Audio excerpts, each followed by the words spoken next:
Well, hi and welcome back to my beautiful stinking hot office. It's late in the afternoon. It's about 6:30 now. Sun's starting to go down behind the trees. And the reason why I'm at this location next to the creek is I came out from my morning walk to this spot because I've been seeing different types of birds that I haven't got photographs of properly yet. Satin flycatcher, rose robin, a couple of other birds. Anyway, there was a commotion going on behind me when I first got here this morning in that tree there. The Yellow Faced Honeyeaters were going nuts on something, and whenever I hear them going nuts on something, you can be sure it's a predator and they want to get rid of it. And it was a juvenile, or a BooBook owl chick. So it hasn't been out of the nest very long, but it did seem to be quite confident with flying. So I'm assuming it's been out for maybe 3 or 4 nights. So I guess we will call it a juvenile. But yeah, I wondered where the parents were. I couldn't see them. The light in the morning, the sun rises from over there. So it wasn't perfect conditions for it. But anyway, I got a reasonable clear shot of its torso. So I took some shots.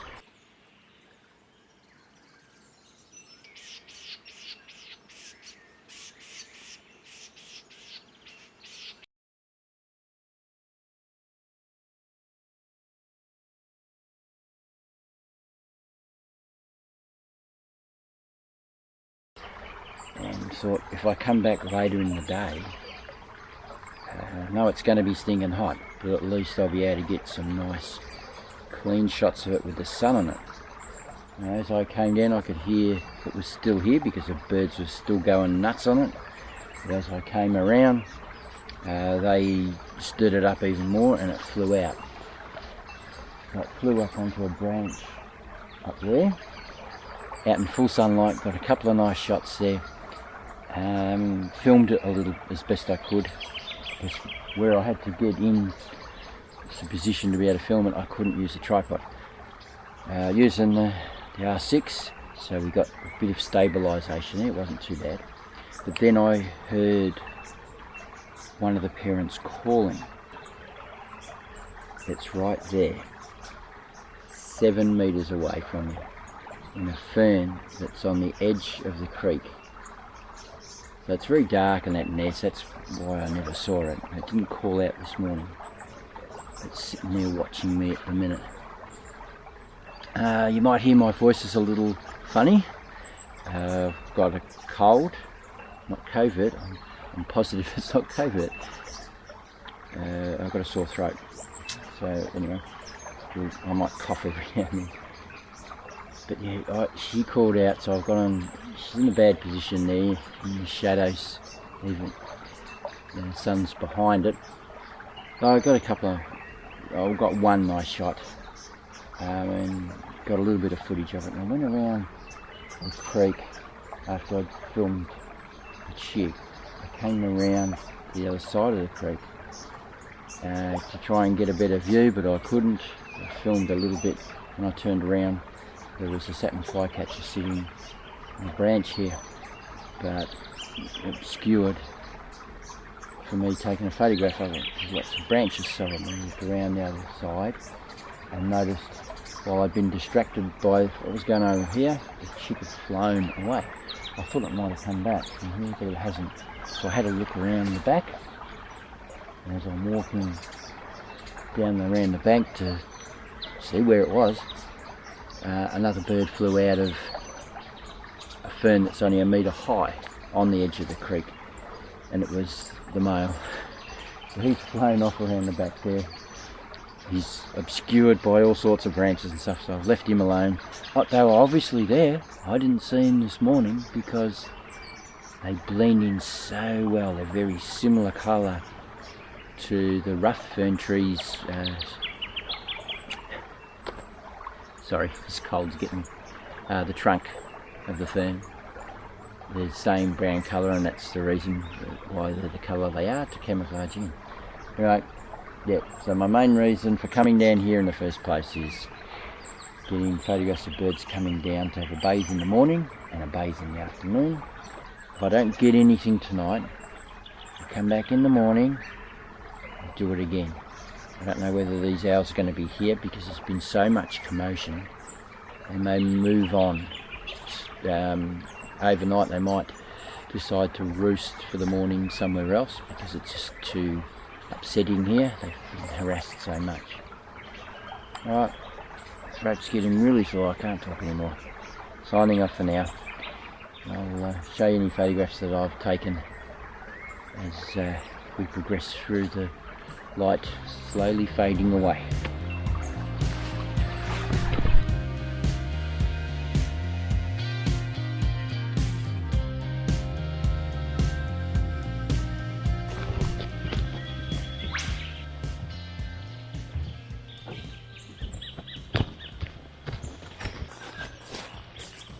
Well, good morning. It's 6 o'clock and I started off with my jumper on, but I'm going to have to take it off in a minute because it's warming up very, very quickly. We've got 37 degrees coming today, and the reason why I'm talking to you in this particular spot, which is the fern garden, so you've got all these rough ferns that are 3 to 4 metres high. This is where I normally see the BooBook owls roost. Now, building up to Christmas, I'll start to see the male turn up in that fern there, and yeah, I'll see him there for a few nights, and that alerts me to the fact that the chicks are going to come out very soon. I don't know where they nest, and I was hoping to try and work that out this year, but obviously they're further down. I'd say that's the pair. I think there's only 2 pair in here. I keep checking here every morning and nothing's happened, and normally what happens, I take you into the dark.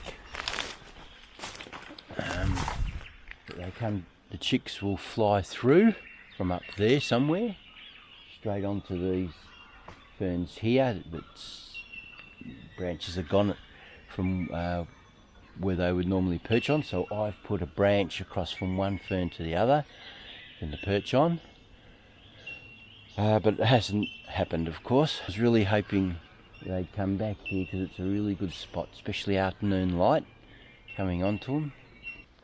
It's breakfast time. Prickly currant bush, got these nice little fruits on. These ones are really ripe, and for once I'm getting them before the bloody birds do. Honeyeaters like them, well, some of them do.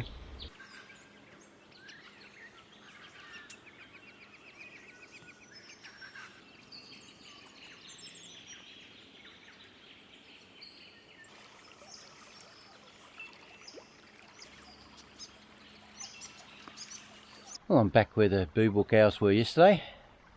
They don't seem to be here today. Had a good look around, and the honeyeaters aren't creating a stir, so they're very quiet. And they're actually having a shower on the fern fronds because they've got a lot of moisture on them this morning. I regularly see them do that, other birds. So it's always fun to watch them do that. Yeah, it's too quiet. They're definitely not here, but I'm going to walk around the back here, continue around. Maybe they might be out there. I'll just keep listening out for those yellow-faced honeyeaters going berserk. That might show me where they are. But otherwise, there's yellow-faced honeyeaters out the back there that I'll show you that are building a nest. Actually, probably by now it should be finished. I have been going out there a fair bit, watching them and photographing them, trying to get some really good shots. I've got a couple of reasonable ones, but I might go over there, see whether I can get some more with this nice light coming up through the trees. So I found a chick, one of the parents, There was another parent there, but I've made a mistake. Crunched a branch and it flew off. There's enough light that I can get a shot of that chick. So I'll do that and then we'll leave him alone.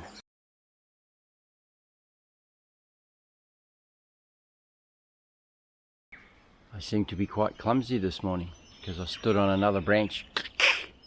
The chick got spooked and it's flown up into the danger zone. It's out in the open. The Yellow Faced Honeyeaters and the white-napped honeyeaters and the white-eared honeyeaters are all giving it curry.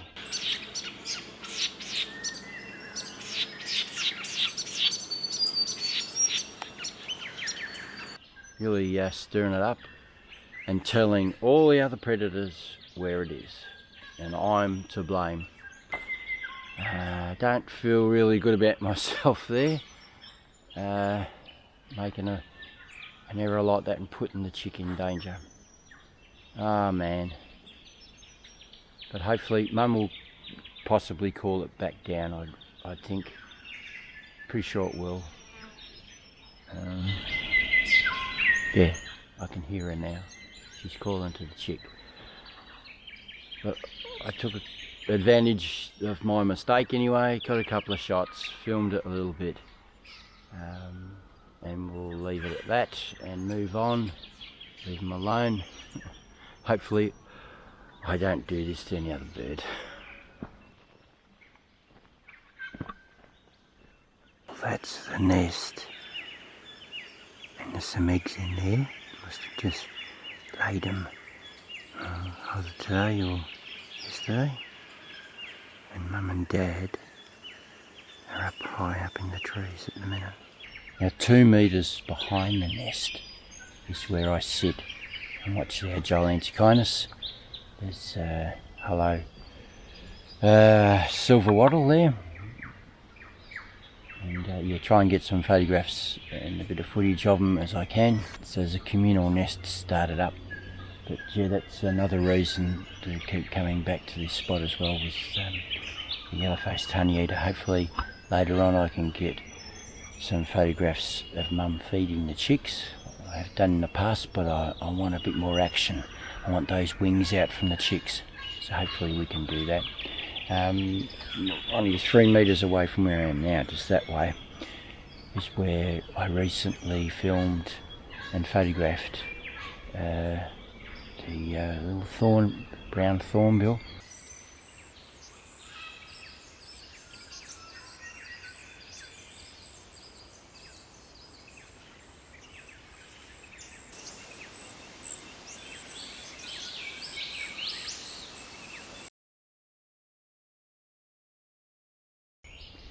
I've been watching this nest since they built it.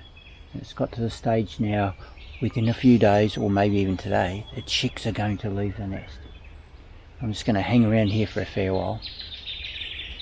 Now, because I study birds and animals, I'm always looking for patterns, or behavioural patterns, that will give me indication when the parents are going to come back and feed the chicks. Now, with these thornbills, both Mum and Dad go up to a wattle tree here. It's about 3 metres to 4 metres behind the nest, which is just there. Yeah, they go up there first, then they come down to here, these branches here, and then they jump up onto the nest. So reading those patterns, watching what's going on, I can turn the R6 on because of battery life. I can't leave it on.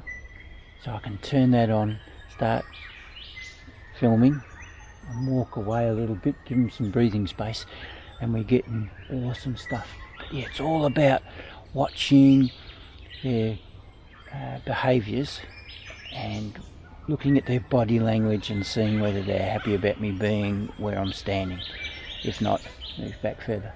But yeah, got some good stuff already, but I want those action shots of the chicks when they start coming out of the nest. Mum and Dad are feeding them on branches. That would be awesome. Wings out, you know, trying to outdo their sibling. They're the photographs I live for. You win some, you lose some when it comes to photographing and filming birds nesting. pretty much my fault this time that I've missed out on the brown thornbill chicks flying out of nest, because I've just come up here early in the morning, just about to set myself up. I walked up close to the nest because I thought I could see something sticking its head out, and the chicks all flew out. I missed my moment. If I'd have just set up the camera, I would have got stuff, but yeah, my fault. So damn it. I've just filmed them sitting, two of them sitting together up on a branch, and I was waiting for Mum to come back and feed them, but they flew off again. So I'm going to leave them alone. Obviously not my day when it comes to that nest.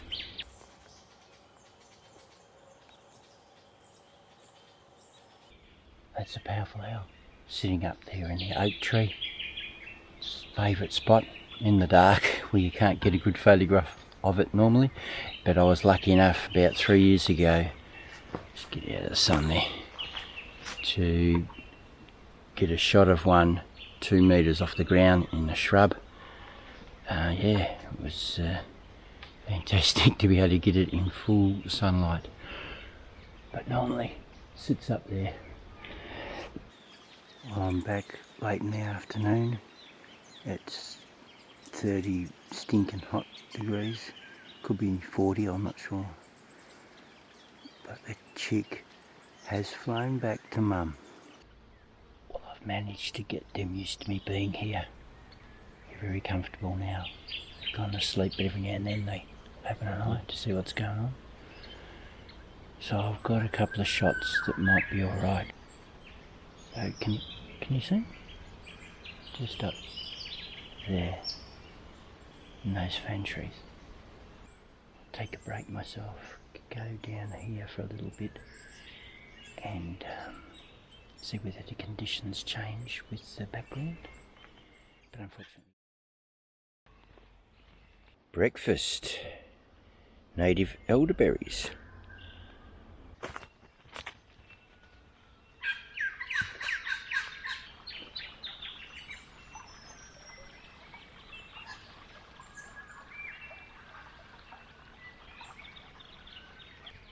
I wondered why the Yellow Faced Honeyeater were going a bit nuts at me. So I'm walking down a track. You got a nest just in here.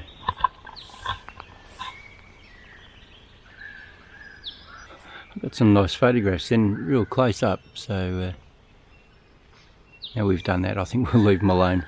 They're not happy about me being here. It's another steamy and muggy morning, so the air's thick and it's hot. It's overcast and it's supposed to stay that way for the rest of the day. Now I've found the BooBook owls in the same area, so they've only moved over a little bit. This will be the last time I reckon I'll see them with the juvenile, but they'll come back to the same spots with their young for a few nights, 2, 3, may push it to 4 nights, and that'll be the end of it. So you need to make the most of it. So where I approach them from today, they can see me coming around, just slowly work my way up, show them that I'm not a threat. Just take no time. They're 4 metres away from me. They're reasonably happy with me being here, keeping their eye on me though. But I'm going to move on and we'll continue talking about these guys and finish up this video. Well, BooBook owl are certainly creatures of habit, come back to the same spot, so they can be quite predictable as long as they're not being harassed and disturbed too much. They'll keep coming back to the same spot, and that's what I've found over the years with the fern gully, the fern garden. They've been bringing their chicks each year to the same spot, new chicks to the same spot, because they're quite happy and comfortable there. Those ferns are quite high off the ground, they've got lots of great cover with all the fronds, and it certainly is a nice spot, and it would be definitely very close to where they actually have their nesting hollow. So I don't know what tree it's in, there's a few hollows around there, but maybe next year I'll find out. But yeah, they're definitely creatures of habit, so we can come back day after day, carefully without being clumsy and disturbing them. You definitely need to be very careful, build up skills in that area, work your way up to them very slowly, get them used to you. Once you see that they start closing their eyes and they're going to sleep, they're not worried about you too much, you can move in a little bit. With the reach of 100 to 500 on the R6, just helps me to stay back good distance now. The images that I've taken, I'll probably keep maybe 2, maybe 3. One of the ones I'll keep, but it has got a little blowout on its foot. Unfortunately, yeah, it's annoying me. Just the hairs and it that it has on its near its talons. They're blown out, there's no detail in it. But they're the minor things when you're taking a photograph. You don't notice them until you get home and it's too late. Yeah, I could have taken the exposure down a little bit. It would have avoided that. There would have been some detail in there. But that's probably my favourite one. You know what? As always, next year they might be in a perfect position for me to take a shot and get everything perfect. And that's what we strive for, perfection in our images, everything working out for us. That doesn't happen very often. Alright, I think I've talked enough, and throat's getting a little sore again. Lingering cold, but she'll be right, mate, as we say over here. I hope you enjoyed this video, got something out of it, and if you'd like to subscribe to my channel and get more of this amazing stuff, click on my pretty little face just down in the bottom right hand corner of the screen. Hit the little bell, you'll get notification whenever I do anything else. And if you like this video, it would be amazing and awesome if you gave me a thumbs up. Help my poor little channel grow. Would be awesome if you could do that for me. And if you want to go and have a look at all the other mad and crazy things I've been doing in the past, click on my icon right here at the end of this video. Take you to my channel. I talk about photographing and filming wildlife in a forest environment, out in the open. Buy cameras and camera equipment, give you my honest opinion on them. And when I go on adventures, I take you with me. And just remember, if you don't do, you don't get. So get out there and start photographing and filming wildlife, and I'll catch you on the next one. Bye.